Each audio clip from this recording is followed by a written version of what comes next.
Hər kəsdə olur məncə. Bir hadisə olur, daha sonra sən onu saatlarla düşünürsən, özünü günahlandırırsan, təkrar-təkrar çeynəmək elə bir fikri çeynəmək. Ruminasyon məncə qalıq anlamına gəlir. Hansı belə bir fən üzrə keçmişdi ki,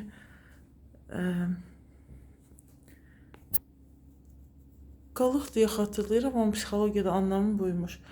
Nədənsə bu cümlələri oxuyanda, izahını oxuyanda yadıma düşən oldu ki, normalda melanxolik tip, temperament tipinə xas olan həmin temperament tipinin üstünü təşkil etdiyi insanlarda adətən bu olurdu da. Bir şey ürəyinə salma, nə bilim, küsmə, zəiflik göstərmə. Amma bu tamamen başqa bir şeydir. Çünki orada temperamentlə bağlı bir şey yoxdur. Normal insanlar hər hansı bir səhv edəndə üzərindən keçir, bu dəfələrlə düşünür, özünü günahlandırır. Təkrar-təkrar həmin anı yaşamaq kimi bir şey. Normalda yəni insan səhv edən bir canlıdır, bir fərddir. Buna uyğun olaraq da yəni səhvləri əgər hər dəfə bir səhvi bu qədər fikirləşdiyin zaman, özünü qınadığın, tənqidin işə düşdüyü bir zamanda onda gərək ki, dünyanın əlaqəni tamamilə kəsəsən də, yəni heç bir şey eləməyəsən. Səhv adətən deyilən bu olur ki, səhv eləməyən odur ki, heç bir şey eləmir. Nəsə eləyiriksə mütləq səhv eləməliyik. İnsan səhvlərin üzərində öyrənir, bəzən öz səhvlərini yox, başqalarının səhvləri üzərində öyrənir, daha olgun adlandırırıq da elələrlə. Həyat sən keçəl olan, təcrübə sən keçəl olandan sonra həyatın sənə daraq bəxş eləməsidir. Nə bilim, bu cür şeylərlə adətən başqa nə deyirdilər? Təcrübədən yola çıxanda, səhvlərdən yola çıxanda nəyisə edib peşmançılığını çək. Demək daha yaxşıdır, nəinki etməyib peşmançılığını çəkmək. Bütün hallarda öz gəncliyini, cavanlığını dolu-dolu yaşayan, hər cür səhv eləyən, sonra artıq bəlli bir yaşı gələndən sonra başqasına müdriklü dırnaq içində taslayan, hər şeyin ən düzgününü hər zaman o eləyibmiş kimi məsləhətlər verən. Yəni həyatda daha çox yanan, daha çox bizdə var da, ədəbiyyatda da var elə şeylər, həyatın anlamı yanmaqdır, nə bilim, kül olmalısan, nə bilim, təkrar-təkrar sanki insanın özünə əzab verməsi hər bir şeydə, romantik olsun, dostluq olsun, daha çox dəstəklənir sanki. Elə bir şey, cəmiyyət olaraq elə formalaşırıq sanki. Daha normal görünəndir bir şey itirəndə. Yasını dərindən yaşamaq olsun, nə bilim, hər şeyimizi dramatikləşdiririk, faciəyə çeviririk bilməm. Amma bir başqa yönü də var da həyatın. İndi mən adını çəkmirəm, dərinə getmirəm. Bəlli bir fəlsəfədə, düşüncədə, bəlli bir nə bilim, inanc deyim, nə deyim, insan normalda özünə əziyyət verməsi, həm fiziki olaraq, həm mənəvi olaraq, bu da insan öz-özünə elədiyi pis təsir belə günah olaraq, səhv olaraq qəbul olunur və bu düzgün sayılmır. Necə ki, başqasına əzab vermək özünə də eyni şəkildə. Çünki sən indirmək üçün düzgün bir şey deyil də, yəni nə duyğularla, nə emosiyalarla, nə də düzdür, bəzi şeylər var ki, özün bilərək, istəyərək o yola gedib özünü incidirsən. Sonunda dırnaq içində mükafat sanki təqdim olunur da sənə bu əməliyə görə bəlli bir şeylərdə, tutaq ki, o fəlsəfədən izləyirsən, o fəlsəfədən, o yoldan irəliləyirsən. Belə çox uzun-uzadı, nə bilim, hər şey danışmaq olar. Bəzən insanın özünü ifadə eləmə ehtiyacı olur, bir şeylərdən danışmağa ehtiyacı olur. Bir yerdən yola çıxır, sözü aşır, başlayır bir də gör ki, yarım saatda artıq diyaloq gedir. 20 dəqiqə olsun, 35-45 dəqiqə olsun. Yəni fikir açdığı zaman bəzən başqalarının qarşısında ya hansısa kimlənsə dialoqu dəstəkləyəndə və ya 3-4 nəfər və ya daha böyük kütlədə həmin kütlənin tərkib hissəsi olaraq olanda insanlar narahat olur fikirlərini ifadə eləməsi, amma belə tək başına rahatdır da, yəni bir şeylər ağlıma gəldisə həmin fikirləri paylaşmaq. Ya bəzən olur ki, insan özünü narahat hiss edir, bunu sosial mediadan kimlərlənsə paylaşır, öz çəkdiyi acıları sözlər şəkildə ifadə edir. Bir var kağıza yazdı, atdı günlüyünü o tərəfə, yaşayanda ya öləndən sonra kimsə oxuyar. Bir də var ki, mütəmadi olaraq zaman-zaman hisslərini paylaşır. Adətən bizə deyilən nə olur? Sosial mediadakı heç bir həyatı özənməyin. Orada göstərilən hər video, hər fotoğraf həyatın ən rahat, ən gözəl, ən belə üst versiyasıdır da. Məsələn, bir gün yaşayırsan, nə bilim, aylarla tutaq ki, bir şey hazırlaşırsan, hansı bir tədbirdir, nədir və sən oradan 2-3 kəsim bir şey götürüb onu buna çalırsan falan filan və ifadə edirsən ki, çox produktiv gün keçdi, hamıya belə bir şey yaşamaq arzulayıram və ya sadə bir adi gün keçir və sən onu elə təqdim edirsən ki, sadəcə sanki hər günün bayram abu havasında keçir də, elə bir şey.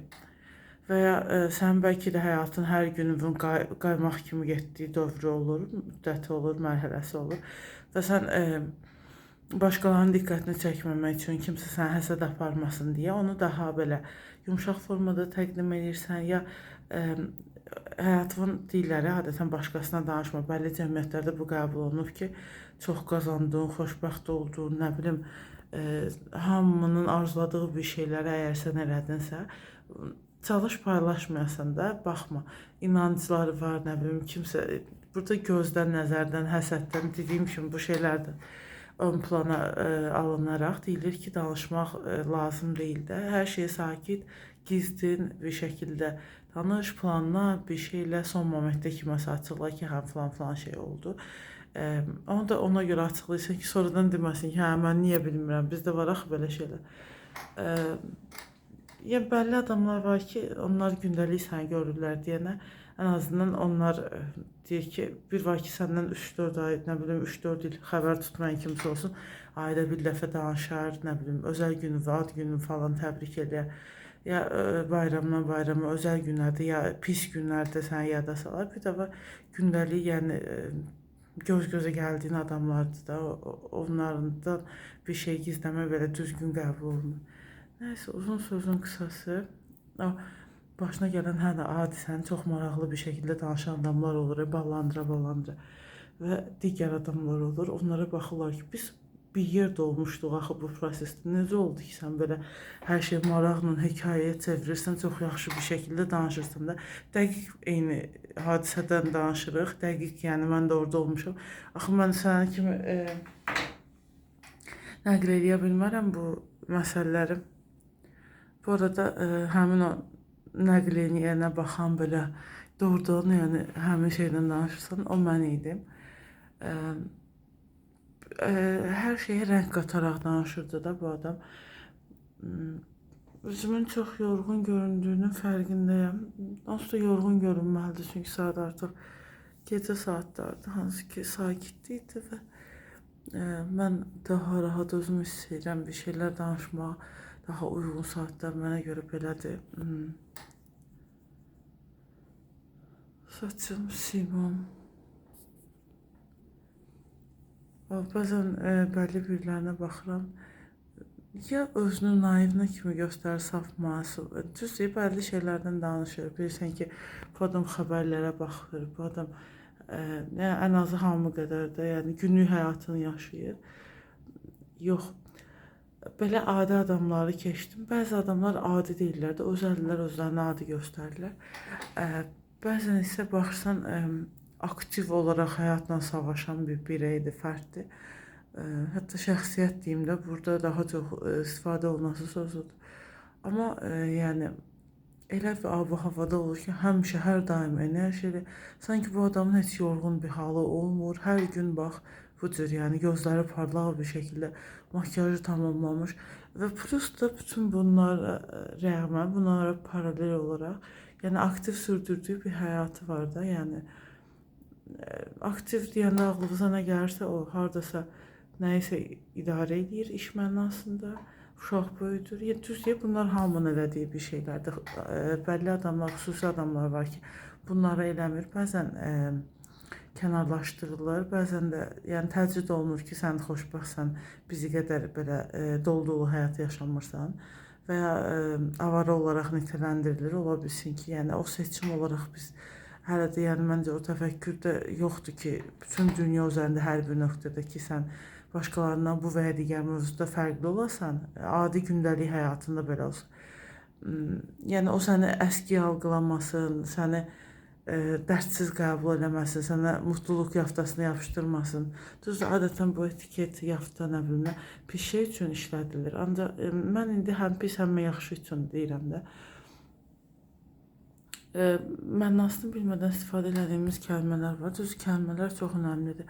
Bayaq da bir şeyə rast oldum. İnsan görünüşü ilə bağlı, hansı ki, aid olduğu cəmiyyətə və coğrafi yerə aid olmayan bir görünümdə olur. Başqası onu gördüyü zaman həm özü əziyyətlə qazanıb tutaq ki, hansısa bilik, bacarıq bu şeylərinə görə, həm də görünüşünə görə başqası başqa yerdən olduğuna qənaət gətirir.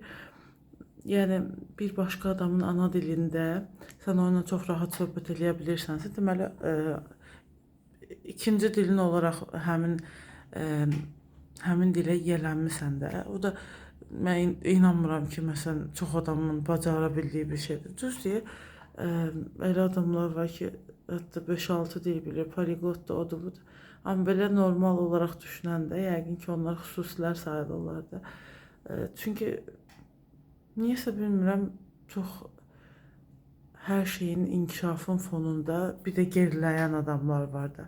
Cahil deməyim, özlərində işləməyən, yetərincə özünü yetişdirə bilməyən, insanlardan çox geri qalan, amma bunun fonunda da özünə heç bir narazılıq olmayan, adi gündəlik sadə həyatı ilə barışan, özünə qarşı tələbləri yüksək olmayan, başqası ilə yarışmayan, özü ilə barışıq olan insanlar da var. Niyə oxu özümə göstərəm? Çünki bu da bir xoşbəxtlikdir, yəni. Pis, yaxşı özünlə barışmaqdır, nə olursa olsun, hər şeydə bir şəkildə bir yerdən sonra özünü qəbul edirsən də hər pisliyinə, yaxşını. Bu tək fiziki özəlliklərinə aid deyil, daxili mənəviyyat, xarakter xüsusiyyətlərə, hər şeyə aiddir ki, bir növ insan özü ilə barışandan sonra daxili təvatümü azalır, sakitləşir. Adətən bunu deyəndə bilməm, bəlkə də elə insanlar var ki, hər daim özü ilə savaşda da, dünya ilə də savaşda kimi görünür, həyatla, başqa insanlarla münasibətlərində də bu özü əksini tapır. Ən sevdiyim bir şey axıcı nitqə sahib olmaqdır və fikirlərin başqaları tərəfindən anlaşılıqlı olmasıdır. Aydın sərli şəkildə danışmaq, fikrini ifadə eləmək, xoş bir səs tonu ilə başqalarına fikirləri izah eləmək, çatdırmaq, başqasının səni dinləməsi, anlaması, emosional zəka anlamaqda könüllü olması, bəzən heç şey eləməməsi, bəzən də bir şeylər eləməsi, ya bəzən də bir şeylər eləyirmiş kimi bədən dilinə bürünüb bir şeylər eləməməsi, hər situasiyada hər cür şeylər olur da, yəni. Bir yerdən sonra artıq bunları görəndə əsəbləşməməyi, hirslənməməyi, nə bilim, xüsusi reaksiya göstərməməyi də dırnaq içində öyrənirsən, barışırsan bu durumla. Əslində reaksiya göstərməmək deyəndə sən həmin anda güzgünlə özünü seyr eləmirsən ki, başqasına hansı bədən dilinə bürünmüsən və başqasına qarşındakına hansı mesaj verirsən. Bütün hallarda qarşındakı onu hiss eləyir, anlayır da, duya bilir. Əgər elə bir niyyəti varsa. Onsuz da 15 dəqiqəyə çatır video. İnanmıram ki, kimisə səbri olar bu qədər uzun videoya baxmaq. Düz deyə biz xoşladığımız, izlədiyimiz adamların adətən belə üstündən keçərək də belə olsa. Keçən dəfə biri deyir ki, mən sizin atladığınız yerləri, sizə maraqsız gələn yerləri, hər şey onsuz da görürəm. Mən də məlumatlarda o əksini tapır və növbətilərdə çalışıram da, yəni ona uyğun şey eləmək. Bəlkə də artıq onun heç vecinə deyil, yəni o artıq elə bir şeydədir ki, o artıq yəni həmin platformanın nəbzini elə tutub ki, onu yəni baxsa belə yəni bir şey ifadə eləmir onun üçün, çünki əzbər bildiyi bir şeydir. Və ya əksinə işə yarayır. Yəni mən onu bilmədiyim üçün deyə bilmərəm. Tətbiq eləmədiyim üçün zamanla hər kəs hər şeyi öyrənir də daha da işin içində bişir deyir də belə deyək. Hər gün yüzlərlə dəfələrlə təkrarladığın şeyi beşsən də, anlamsız bulsan da bir yerdə orada da şey eləyirsən. Dırnaq içində ixtisaslaşırsan, uzman olursan, amma bəzən elə işlər var ki, onlarda ixtisaslaşmaq, uzman olmaq belə nə özünə yarayır, nə də başqasının gördüyü bir əmək olur. O mənada hər daim bizə verilən mesaj nədir? O deyirlər, belə bir şey, fikir pompalanır ki, sən dəyərlisən, tək də yaşaya bilərsən, nə bilim, başqaları sənə lazım deyil deyə insanları yalnızlığa itələyirlər. Bir də başqa bir şey də demək istirdim. Deyəsən fikirlərin dalınca qaçdıqca həmin o demək istədiyim bir şey artıq unutdum. Hə, əsas deyilən o olur ki, heç nəyi dərd eləməyin özünüzə. Əgər çox önəmli pis bir şey başınıza gəlməyibsə, həyatda hər problem aşılandı, bir gün yox olur, bir gün düzəlir, bir gün zamana buraxırsan bəzi şeylər artıq sənə problem və dərd olaraq görünməkdən keçir. Ya bəzi şeylərlə artıq barışırsan və onunla yaşamağı öyrənirsən. Bu mənada deyirlər, yəni ki, özünüzü heç nəyə görə üzməyin mənası yoxdur. Onsuz da yəni üzdün, üzmədin də hər şey sənin kontrolunda deyil və kontrolunda olsa belə ondan xoşbəxt olmayacaqsan, onun yəni həzz almayacaqsan o mənada. Hadisələr dəyişə bilmirsən, öz baxışını dəyişirsən, öz yanaşmağı dəyişirsən, bu kimi şeylər artıq. Çünki keçən dəfə də biri deyirdi ki, bir şey əgər bilirsən ki, sən ziyan vurur, onu eləməyə davam edirsənsə, sən bir qurtarıcı bəkləyirsən də, yəni kimsə səni xilas eləsin. Və o xilas eləyənlər də ətrafında fırlandıqca, güya ki, sənə bir şeylər düzəltməyə çalışdıqca, səni hardansa xilas eləməyə çalışdıqca, adətən asılılıqlardan, bağımlılıqlardan yola çıxaraq deyilirdi və yəni heç kim düzələn deyil o mənada. Hər kəs arxasını çevirib öz həyatına getməlidir ki, kim istəyir özünə zərər verən hər hansı bir davranışla, vərdişlə özünü ölümə itələsin ya da pis bir həyata acı çəksin, özü bilər, tək qalsın.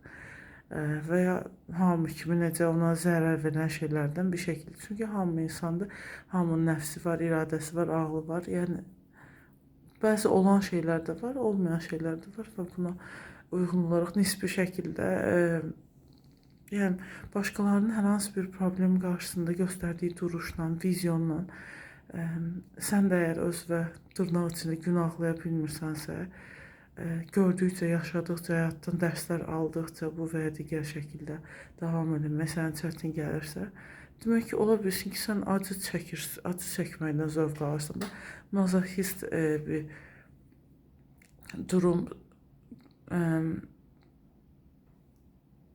dan artıq vəziyyətdən danışılır burada və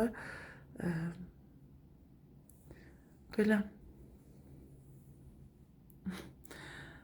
axşam ancaq bu qədər kəlmələri bir-birinin arxasına düzüb danışa bildim. Özünüzə yaxşı baxın.